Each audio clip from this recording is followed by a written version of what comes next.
a year that will go down in Nobel history as yet another exception to the tradition. Due to the continued pandemic situation, Stockholm City Hall, which is normally the venue for the Nobel banquet, is now the stage for this year's slightly different prize ceremony. The floral arrangement is on the theme of light in the end of the tunnel, which we certainly hope we're about to see soon. And now people are rising for the royal family to enter.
Family represented by King Carl Gustaf, Queen Sylvia, Crown Princess Victoria and her Prince Daniel.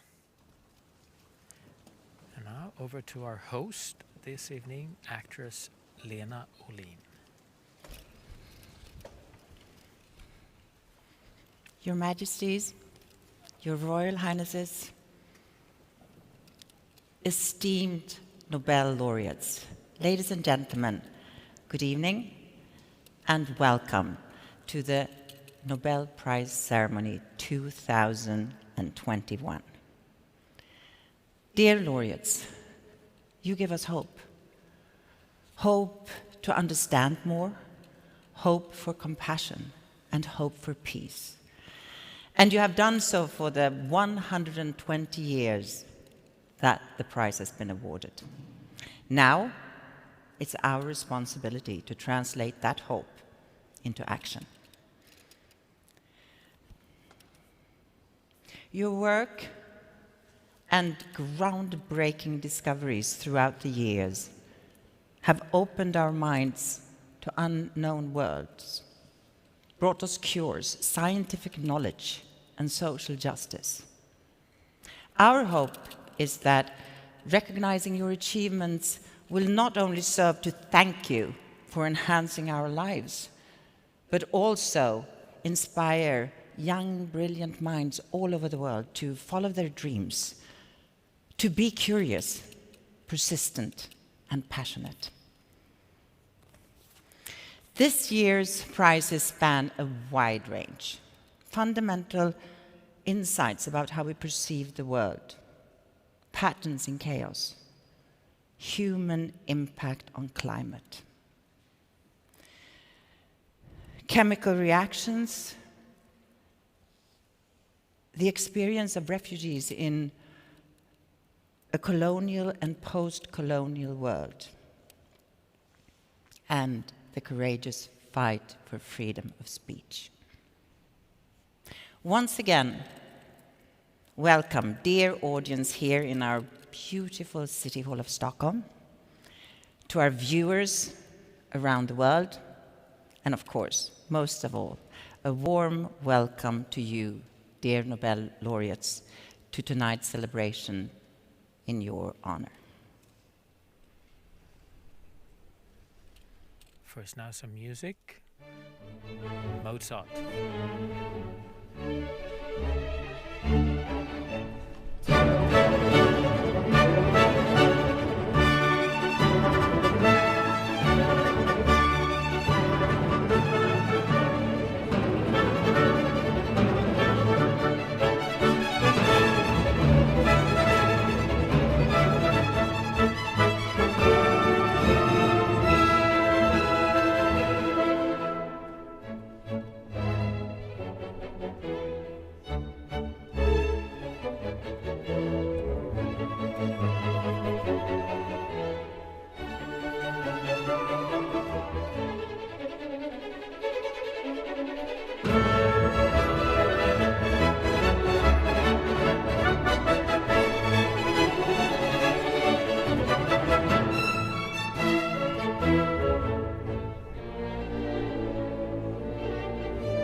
From Mozart's Symphony No. 35, performed by the Swedish Royal Philharmonics with conductor Catherine Winnis.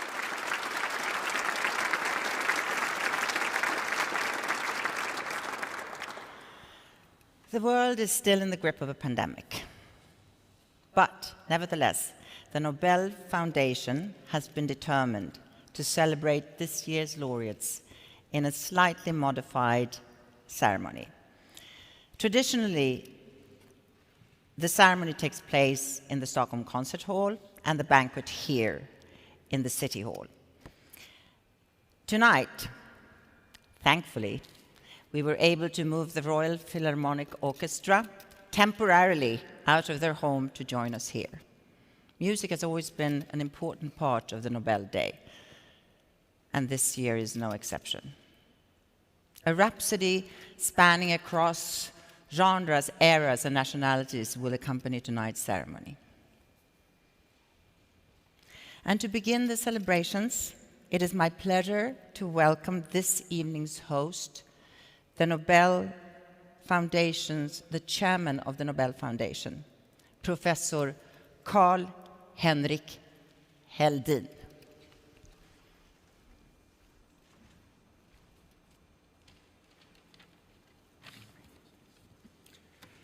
Your Majesties, Your Royal Highnesses, esteemed Nobel laureates, ladies and gentlemen around the world.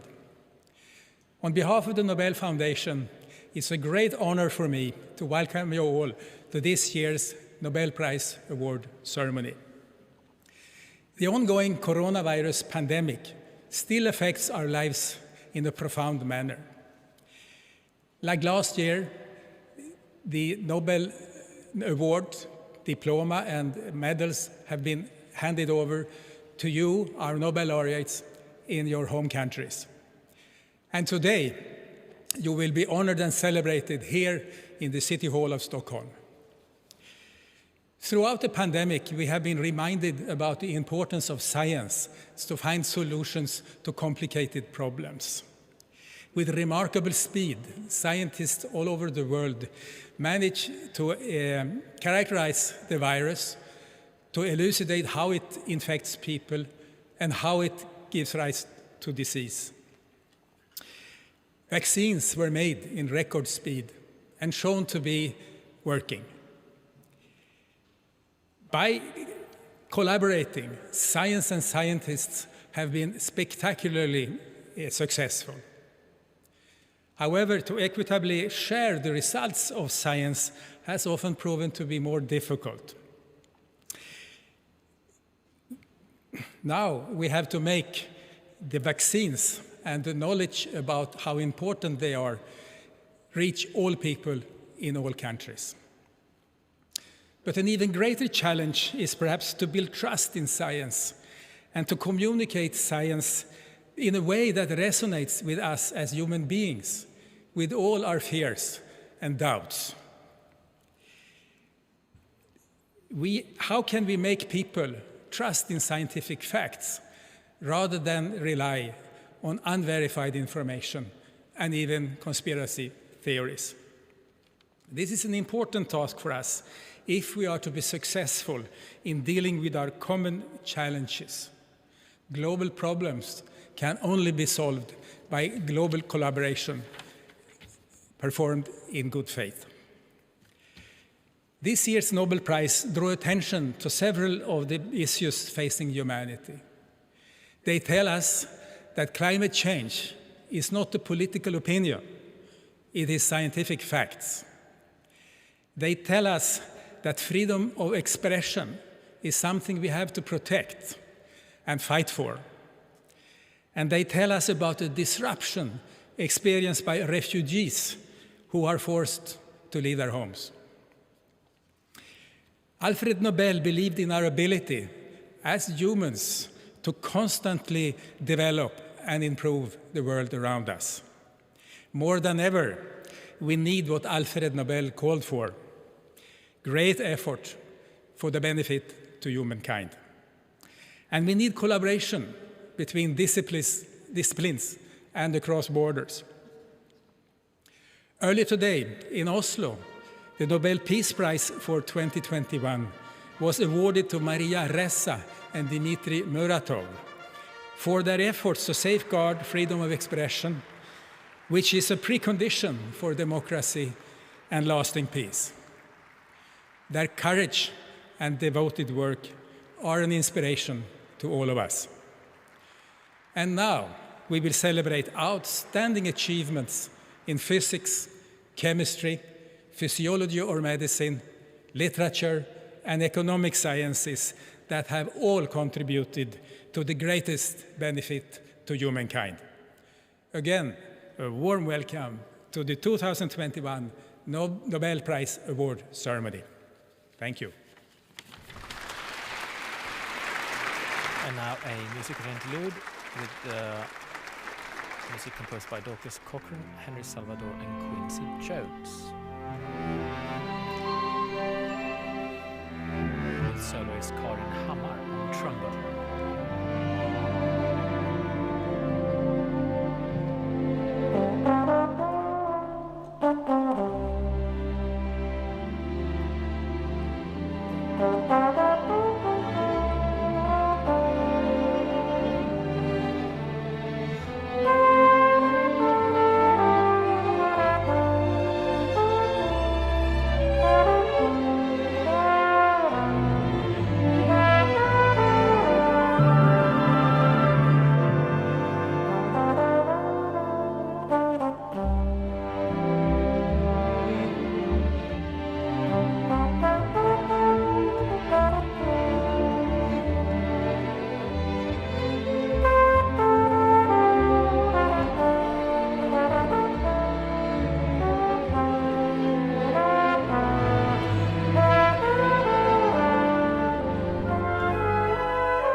the midnight sun will never set, as it never does here in Sweden during summertime.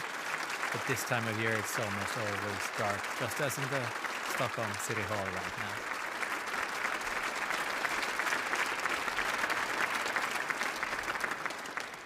In 1901, that year's physics laureate, Wilhelm Conrad Röntgen, almost couldn't make it to the awards ceremony here in Stockholm. His university didn't want to grant him leave merely to go to a party. Nowadays, it's perhaps a bit easier for the laureates to be released from their day jobs to travel to Stockholm. But of course, this year we have to make an exception. The Nobel laureates have received their medals and diplomas at various locations around the world. And we invite you to take part of these touching and inspiring moments throughout the ceremony. Now, prepare yourselves for a dazzling tour of the latest Nobel Prizes, and of how all of this year's laureates have, in the words of Alfred Nobel, contributed to the greatest benefit to humankind. During the ceremony, the prizes will be presented according to the will of Alfred Nobel. And we will accordingly start with physics. It's a great honor to welcome onto the podium to read a speech by Professor John Wettlaufer, Professor Tor Hansson from the Royal Swedish Academy of Sciences.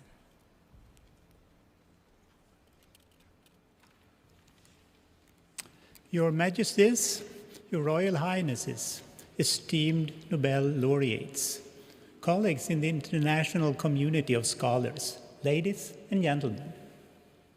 Sir Charles Frank said, physics is not just concerning the nature of things, but concerning the interconnectedness of all natures of things, encapsulating the essence of the work of the year's laureates. From fluctuations in atoms to turbulence in atmosphere, many emergent properties can only be predicted by recognizing our ignorance of the trajectories of every constituent. Understanding the collective requires a systematic treatment of the tapestry describing the essential processes. Weaving such tapestries involves deep physical insight, computational and mathematical skill, and above all, perseverance. Fourier launched the theory of climate in 1824 by invoking invisible heat, dark heat emitted by Earth, which we now know is infrared radiation. Modern physical climatology incorporates the pillars of basic physics, from spectroscopy to thermodynamics, from radiative transfer to turbulence. In 1896, Arrhenius constructed the first predictive theory, but it took 70 years, 2 world wars, and computer revolution before SYUKURO MANABE completed the tapestry upon which all modern climate models are based. Edward Lorenz taught us that chaos limits the predictability of weather to days, and yet the climate marches on month by month, year by year. Einstein taught us that pollen grains in water are slowly displaced by rapid collisions by the water molecules. KLAUS HASSELMANN appealed to both, arguing that the chaotic weather is like the water molecules and the climate is like the pollen grains. He thereby incorporated fluctuations and variability into climate physics, and he carried the analogy further and constructed a framework to quantify the climate signal from the national noise. Together, MANABE and HASSELMANN provided the basis for the physical modeling of Earth's climate, quantifying variability, and reliably predicting global warming. A person in bed is in their lowest energy state. Remove the bed, and the lowest energy state is on the floor. Remove the floor, and the lowest energy state is the ground, and there the process is complete. However, some physical systems never rest. It's like a person can reside in one of an infinite number of almost identical beds, but can only really rest in one of them. And that is frustrating. To make glass, one melts sand and rapidly cools it. In equilibrium, it should again become opaque, and yet it persists in this equilibrium, occupying a plethora of very long-lived, very similar metastable states. It is perpetually frustrated. Giorgio PARISI embraced the disorder of these glassy systems and constructed a description using many replicas whose energies he could trace mathematically, like families in a genealogical tree.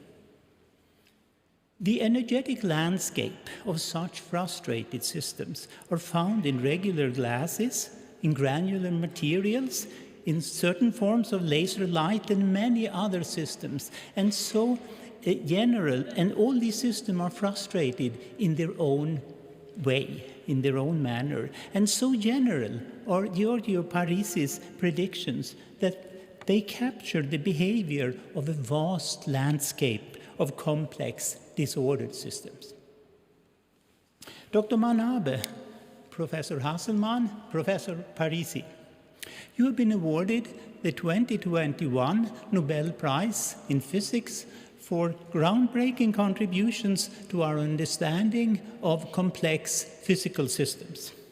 It's an honor and a privilege to convey to you, the behalf of the Royal Swedish Academy of Sciences, our warmest congratulations.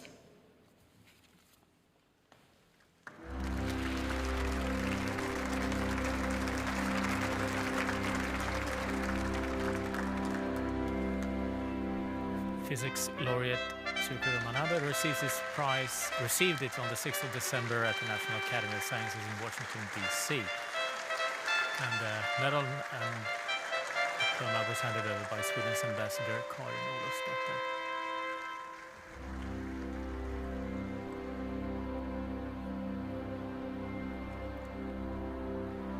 In Berlin, at the Hanak House, the Max Planck Society for the Advancement of Science, Klaus HASSELMANN received his prize from Ambassador Per Claesson earlier this week.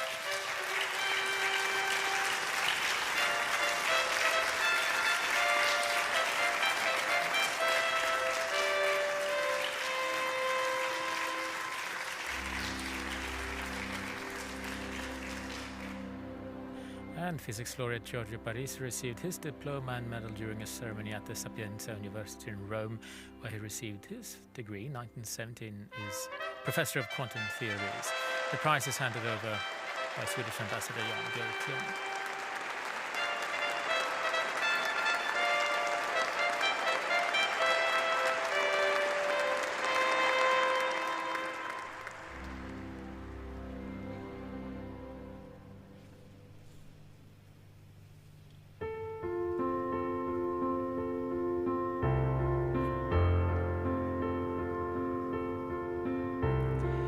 Sois sage, ô ma douleur, et tiens-toi plus tranquille.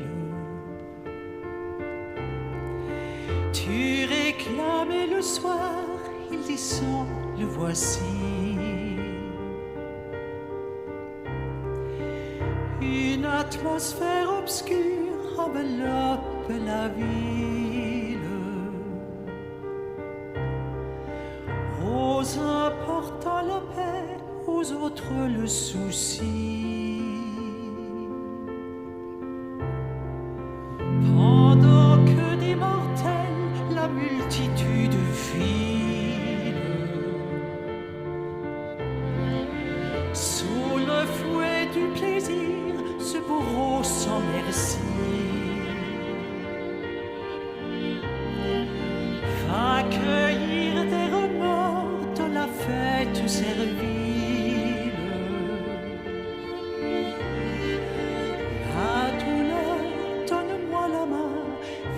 PARISI, loin d'eux. Vois se pencher les défuntes années sur les balcons du ciel en robe surannée. Surgir du fond des eaux le regret souriant.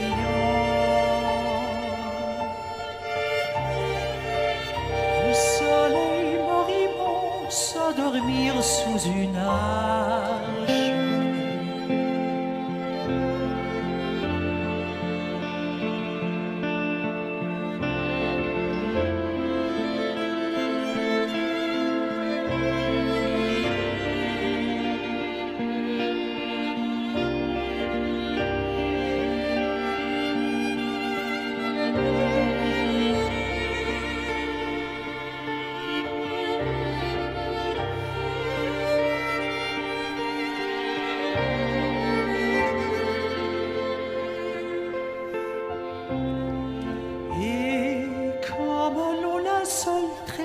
À l'Orient,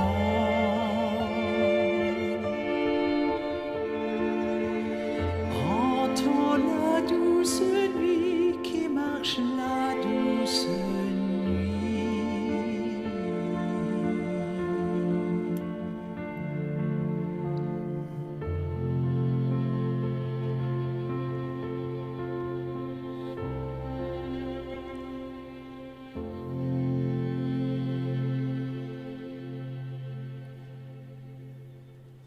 Music by Monegasque poet and composer Léo Ferré. Recueillement, sung by Anne-Sophie von Otto.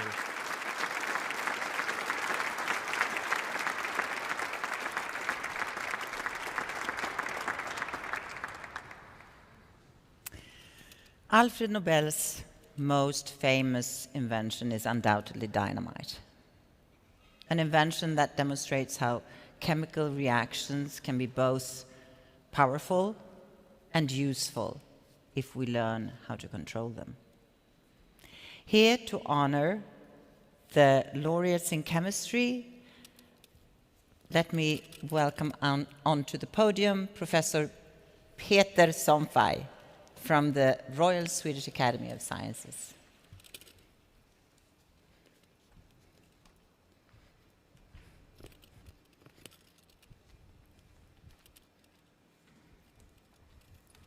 Your Majesties, Your Royal Highnesses, esteemed Nobel laureates, ladies and gentlemen.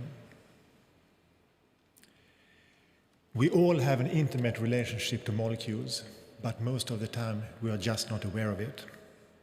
It might be medicines, agrochemicals, molecules that can store and relay information, or that can harvest sunlight and convert it into electricity.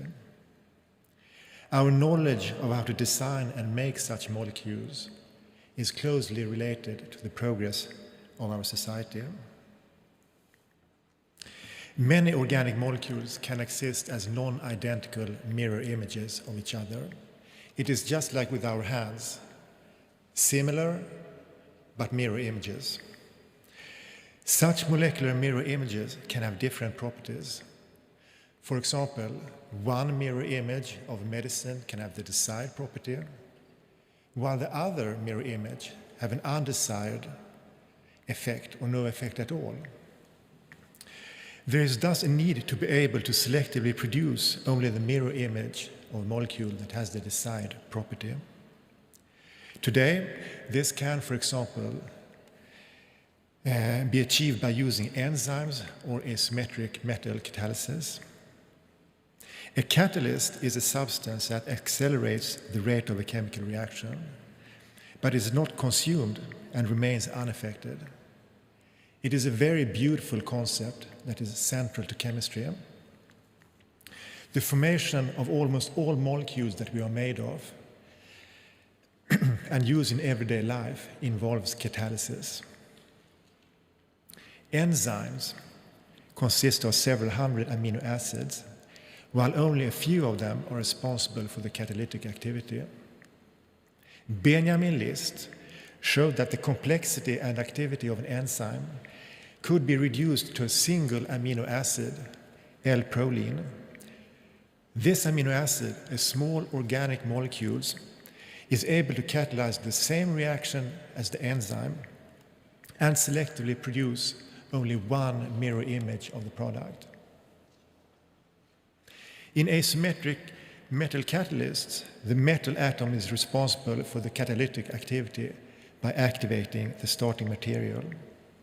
These catalysts are sensitive and the metal can be harmful to the environment.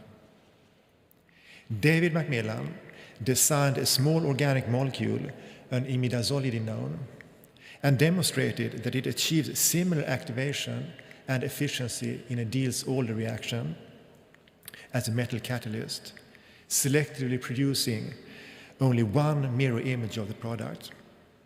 He thus showed that such catalysis can be achieved without the need of a metal atom activation. The work by Benjamin List and David MACMILLAN in the year 2000 resulted in a turning point. There is a clear before and after. They conceptualized the area of organocatalysis and have provided organic chemistry with a powerful tool for selectively making only one of the two possible mirror images of molecules. Since then, the research area has exploded, and as a result, we today have a number of small organic molecules that catalyze many different reactions. These catalysts can be used to manufacture molecules for our society. Organocatalysis also holds great promises as a sustainable technology.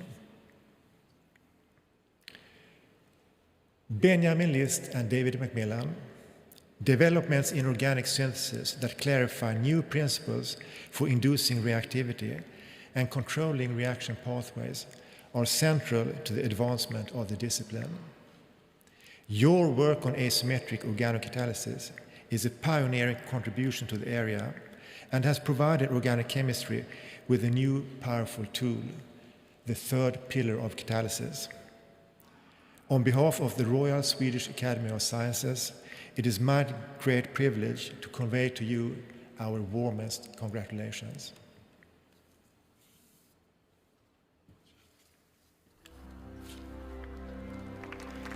In Berlin, at the Harnack Max Planck Society for Advancement of Science, chemistry laureate Benjamin List was handed his medal and diploma by Swedish ambassador on the 7th of December.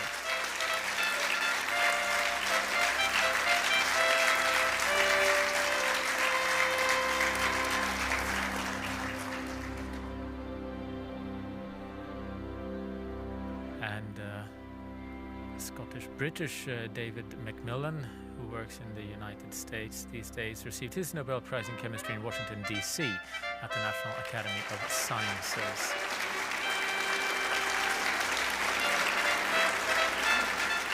Medal and diploma was handed over by Swedish Ambassador Carl-Henrik Heldin.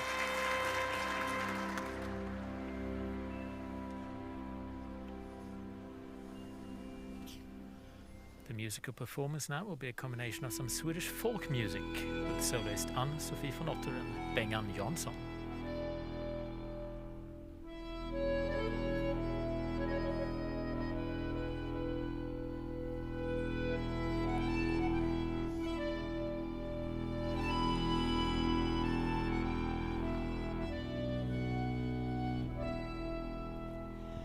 Som solen lyser du i mig, en kärleksgåva skänkt, må livets lycka bära dig, som vinden lyfter lärkan.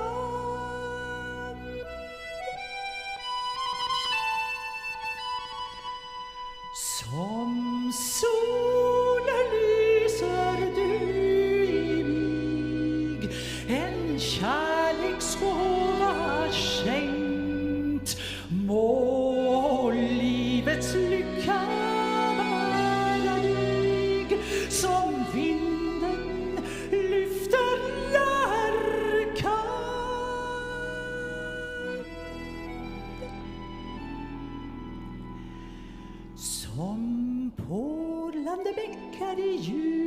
djupaste skog ger kraft i själ och hjärta som porlande bäckar i djupaste skog ger kraft i själ och hjärta.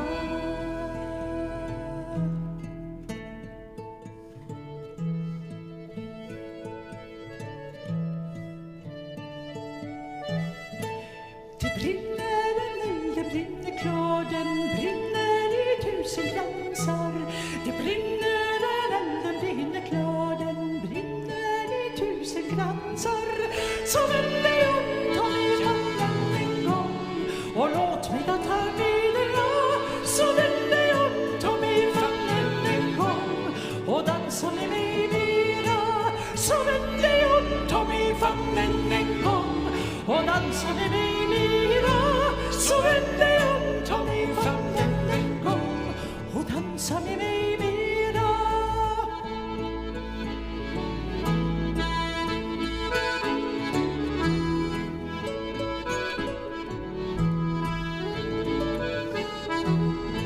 Så vänd dig om, ta mig i famnen en gång och dansa med mig mera. Så vänd dig om, ta mig i famnen en gång och dansa med mig mera. Så vänd dig om, ta mig i famnen en gång och dansa med mig mera. Så vänd dig om, ta mig i famnen en gång och dansa med mig mera.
Discoveries in physiology or medicine gives us tools to prevent or combat disease, something that today seems more relevant than ever. And not only can these discoveries help us better understand how our bodies work, but also give us a deeper notion of ourselves.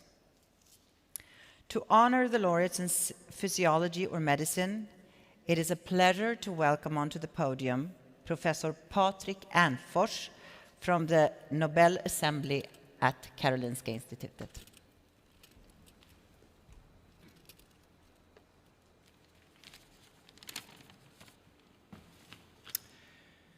Your Majesties, Your Royal Highnesses, esteemed Nobel Prize laureates, ladies and gentlemen.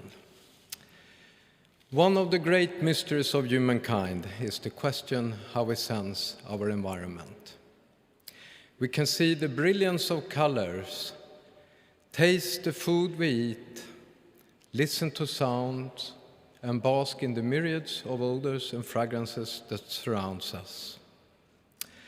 Over the years, patient research has discovered the gatekeepers of these senses. Photoreceptors in the eyes, taste receptors in the mouth, the intricate structures of the inner ear, odorant receptors of the nose.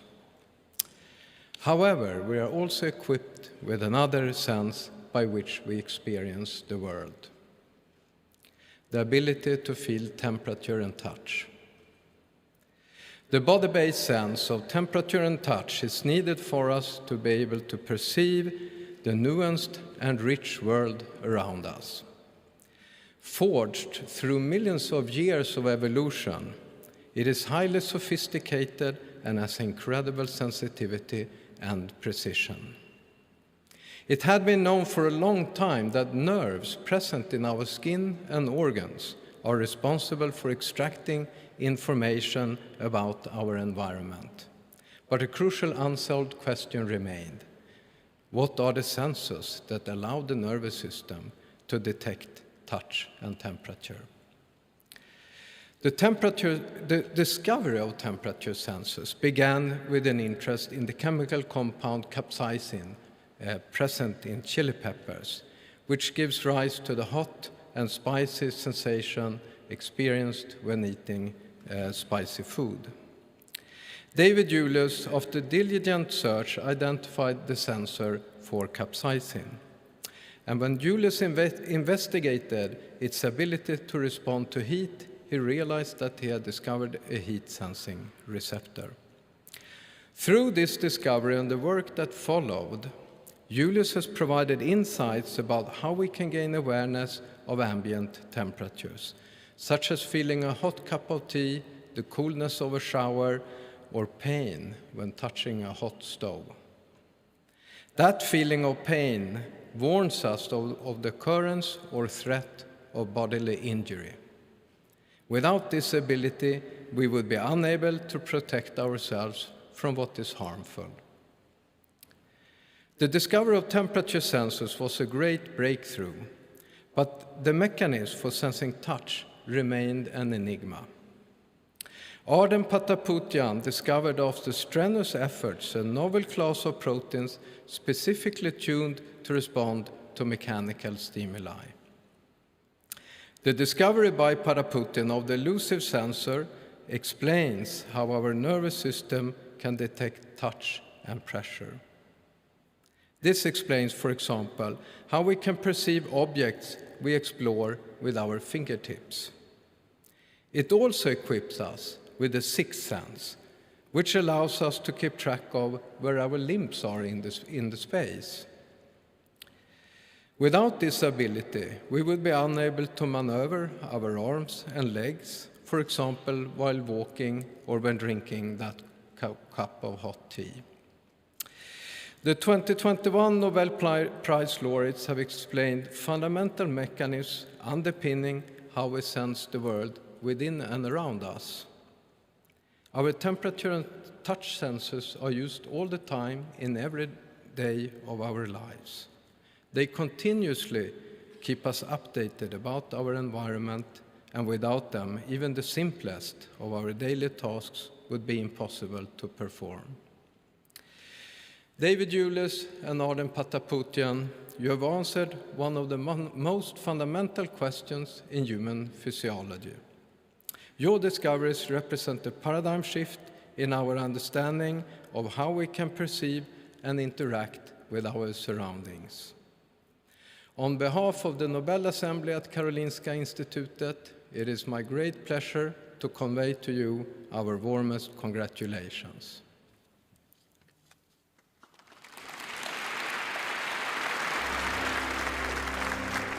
In Irvine, California, the Medicine Prize was handed over on the 8th of December to David Julius. Ambassador Carl-Henrik Heldin.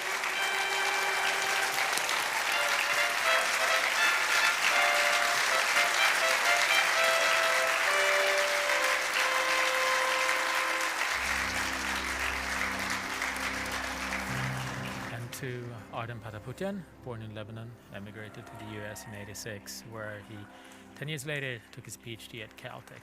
And now he runs his own lab at Scripps Research in California.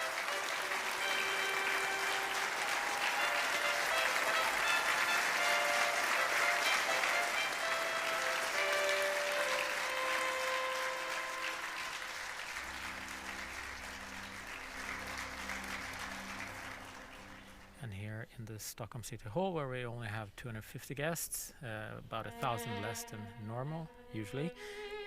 Music by Swedish composer and organist Elfrida André from the turn of the last century.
A piece for string orchestra by Elfrida André, pioneer composer and one of the hidden treasures of the late 19th Swedish musical history.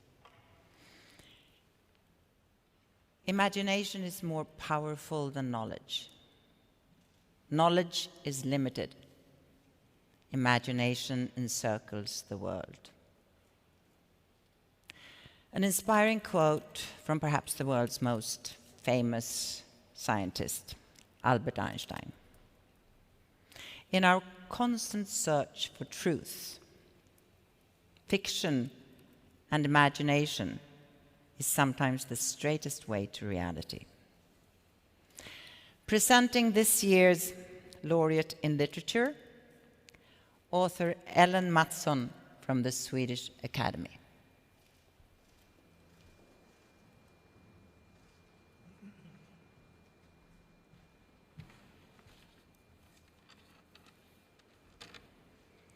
Eders Majestäter, ärade pristagare, mina damer och herrar. Det finns en berättelse som berättas om och om igen i Abdul-Razak Gurnas romaner. Den handlar om en pojke som försvinner, rövas bort, säljs, sätts ut som Moses i vassen eller flyr för att rädda sitt liv. Han blir till en ung man som lever någonstans där han inte hör hemma och där han tvingas hitta sätt att hantera sorgen över den brustna kontakten med det förflutna. Men också chocken i mötet med ett samhälle som är i grunden fientligt. De strategier han prövar är ironi, distans, tigande och lögner. Lögn är här detsamma som litterär fiktion. Gurnas författarskap handlar bland mycket annat om hur författare föds och hur historier blir till som ett sätt att förstå det som hänt, men också skapa alternativ till det som hänt. En något bättre eller bara annorlunda version att erbjuda de närmaste och hålla upp framför sig som skydd mot det mest avslöjande ljuset. Men det som ska skyddas förvandlas med tiden till en sjukdom. En nässosmantel som förtär den som bär den. Och den unge mannen blir en lite äldre man. Till sist en gammal man som stelnat i lögnen om sitt liv och försöker bryta den tystnad som blivit en mur mellan honom och världen. Det var en gång en pojke, så börjar historien.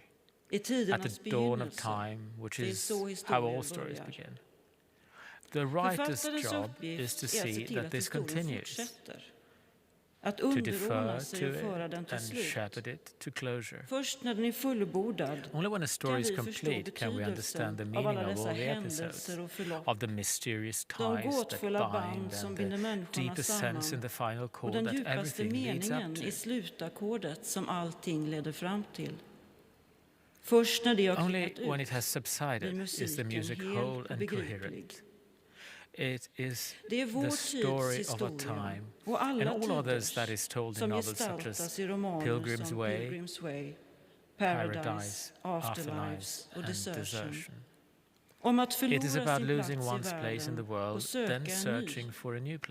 Och att motstå slaveriet också när det uppträder förtäckt och i frestande former. Att stiga in i Gurnas författarskap innebär att omsluta sig de stora muntliga traditionernas mönster och mytologier i förening med det som är romankonstens premiss, det unika i varje öde. Gurna skildrar exilen, men aldrig i generella termer. Han skriver inte om historiska processer utan om enskilda människor som är underkastade historien. De får sina liv formade av den, men alltid var och en på sitt sätt, utifrån förutsättningar som går långt tillbaka, till tidernas begynnelse om man så vill. De berättar sina historier som i 1001 natt, för att överleva natten, och vi känner igen den gamla sagans röst. Men de som berättar är i modern bemärkelse individer. De är storsynta, snobbish, supersensitive, cowardly and heroic, as complex and contradictory as in a Shakespeare play or a Joseph Conrad novel. Here, two literary traditions meet and organically merge into a third, something exceptionally beautiful. Everyone has a dream for their own life and must sustain that dream through challenges along the way. Ultimately, rootlessness is perhaps the only place that can be claimed. It holds those whose lives have been splintered, but who have been able to retain within them what is most important and fragile. Dear Abdul Razak Gurna, on behalf of the Swedish Academy, it is my privilege to convey to you our warmest congratulations to the Nobel Prize in Literature 2021.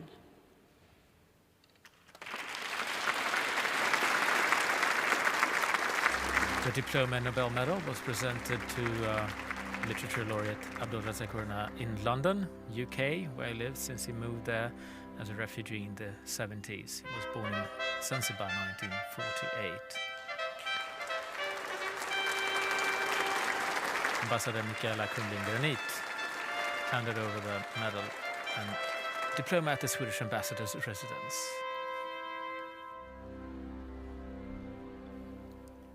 And now some music composed by French accordionist Richard Galliano, performed by Bengan Jansson.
piece is called Fou Rire.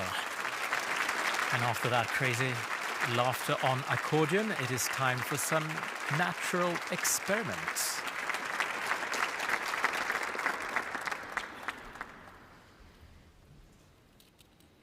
To make decisions in a complex society, we need to know what works and what doesn't work. Economic science studies the effect of policy in society and thereby help us base those policies on facts. Welcome onto the podium Professor Peter Fredriksson from the Royal Swedish Academy of Sciences to honor the laureates in the Sveriges Riksbank Prize in Economic Sciences in memory of Alfred Nobel.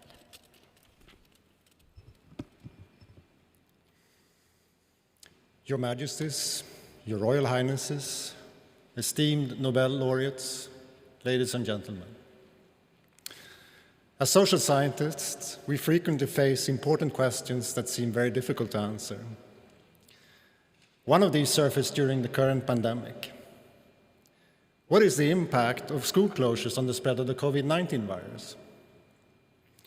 In most countries, this question is almost impossible to answer. Since all schools closed at the same time, we simply do not know what would have happened had they not been closed. But following the work of this year's laureates, Swedish researchers recently devised a way to answer the question. The Swedish setting, in fact, offers a natural experiment. Upper secondary schools moved to online teaching, while lower secondary schools remained open. We can thus compare the spread of the virus in open schools with similar schools that were closed at the same point in time.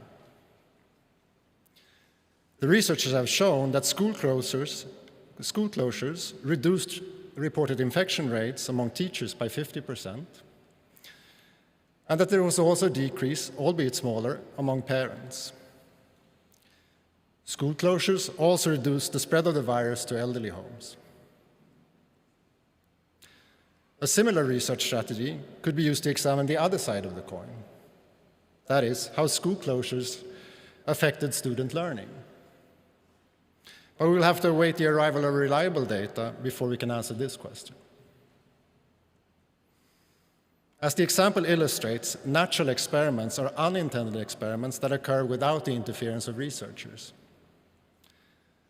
Such events can arise from administrative rules, variations in policy, or naturally occurring random variation. They allow researchers to compare affected and unaffected groups in a way that mimics the comparison of treatment and control groups in clinical trials. The systematic use of natural experiments started among labor economists some 30 years ago. In the early 1990s, David Card set out to analyze the labor market effects of the minimum wage, immigration, and education policy. His studies broke the mold of existing empirical practice, and the results challenged conventional wisdom. This stimulated additional research, to which Card remained a core contributor. Thanks to this work, we have gained a much deeper understanding of labor markets.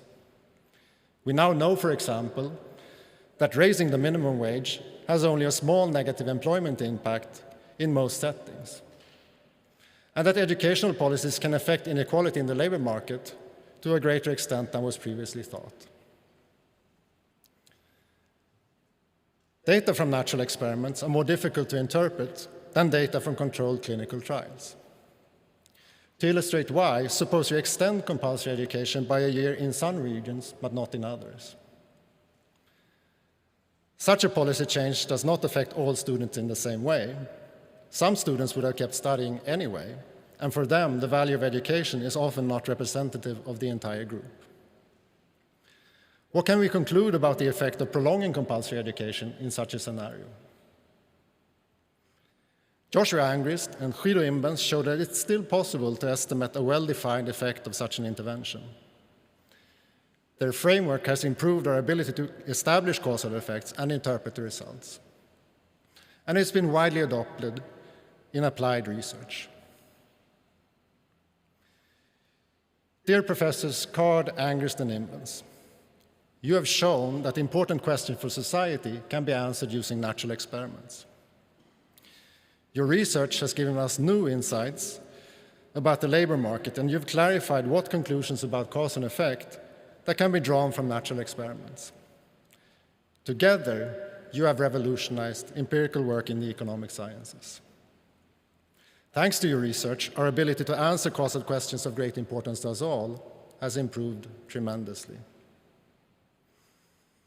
It's an honor and a privilege to convey to you, on behalf of the Royal Swedish Academy of Sciences, our warmest congratulations.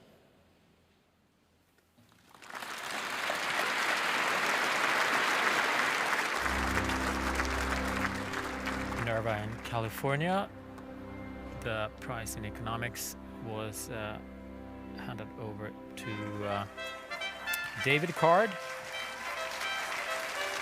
by Ambassador Karin Olofsdotter. David Card is at Berkeley University and is famous for his research from the 90s about minimum wage and its impact on the job market.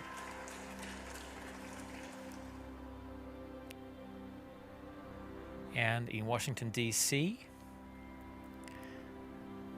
the medal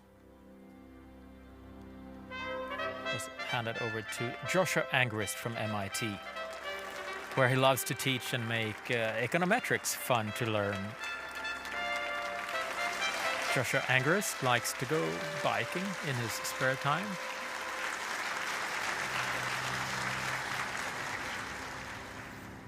Just as his co-laureate Guido Imbens. Guido Imbens often takes his bike up in the mountains near Stanford, where he works and lives in California. His wife, Susan Affey, is also a prominent economist at Stanford. The diploma is handed over by Swedish Ambassador Karin Olofsdotter. And here's the Imbens family together. The Nobel Prize ceremony 2021 has come to an end. And once again from Stockholm, we'd like to forward our warmest congratulations to you, dear laureates, wherever you are in the world. This year's Nobel Prizes clearly illustrates both hope and action.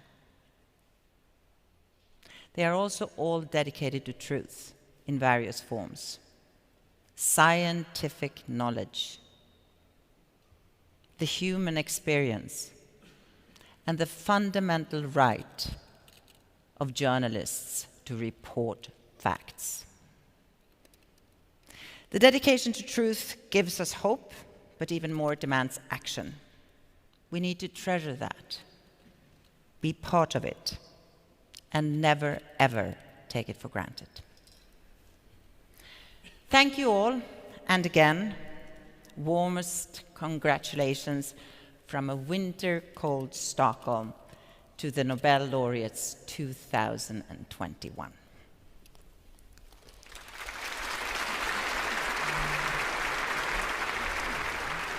Now some music from Joni Mitchell with soloists Carolina Salandi and Karin Hammar.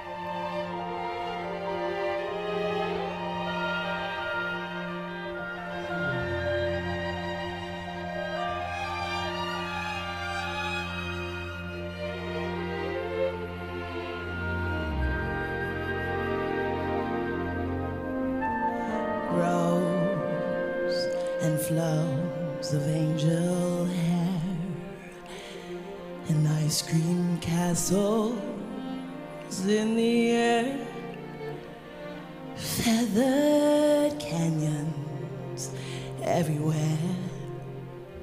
I've looked at clouds that way, but now they only block the sun. They rain and they snow on everyone. So many things I would have done, but clouds got in my way. I've looked at clouds from both sides now, from up and down, and still somehow it's cloud illusions I recall. I really don't know clouds at all.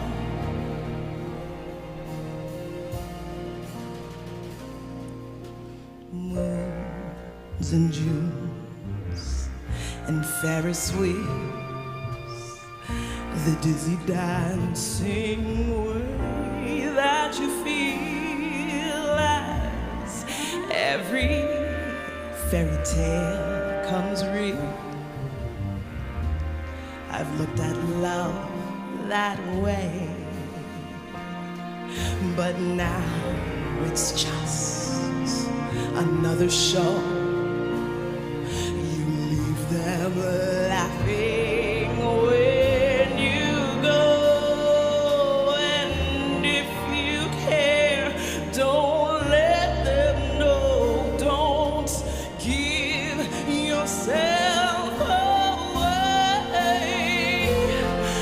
I've looked at love from both sides now, from give and take, and still somehow it's love illusions I recall.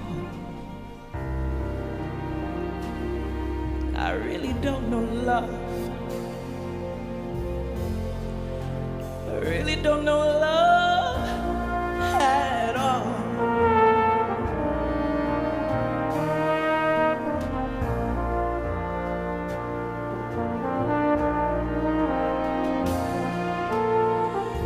Tears and fears and feeling proud to say how I love you right out loud. Dreams and schemes and circus crowds. I've looked at life that way, but now friends, they're acting strange. They shake their heads, tell me how I've changed. Well, some things are lost and some things are gained in living every day. I've looked at life from both sides now, from win and lose, and still somehow it's life's illusions that I recall. I really don't know life.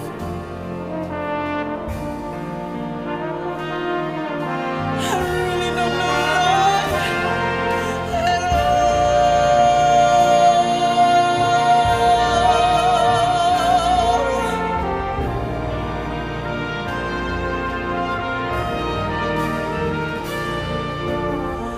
It's life's illusions that I recall.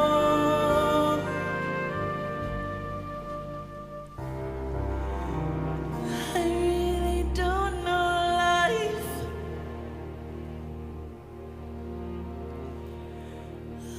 I really don't know life.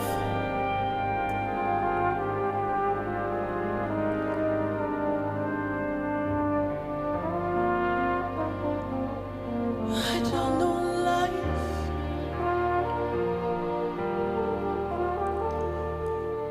at all.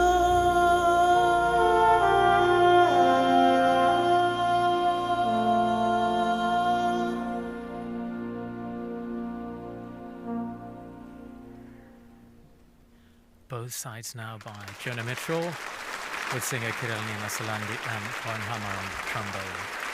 Performed by the Swedish Royal Philharmonic here in the Stockholm City Hall closes this year's prize ceremony.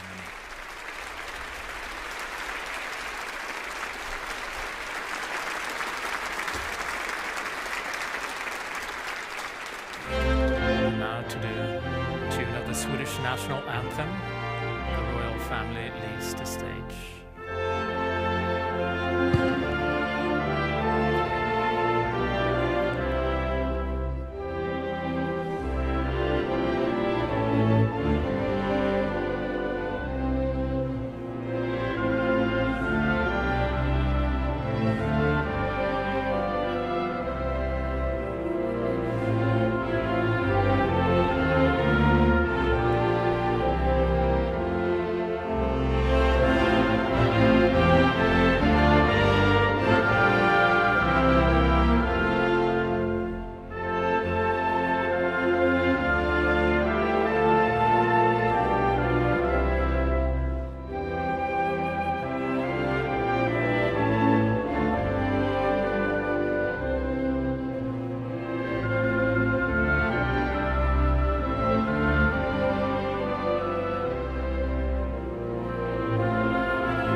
Pardon my manners, of course, you shouldn't leave during the anthem. But now it is over for this time. Thank you very much for following this prize ceremony for the 2021 Nobel Prize. Hopefully we'll see the light in the end of the tunnel, shining brighter and brighter during the year to come, and perhaps we'll be back next year with a full ceremony and the banquet here in the Stockholm City Hall as usual. Until then, take care.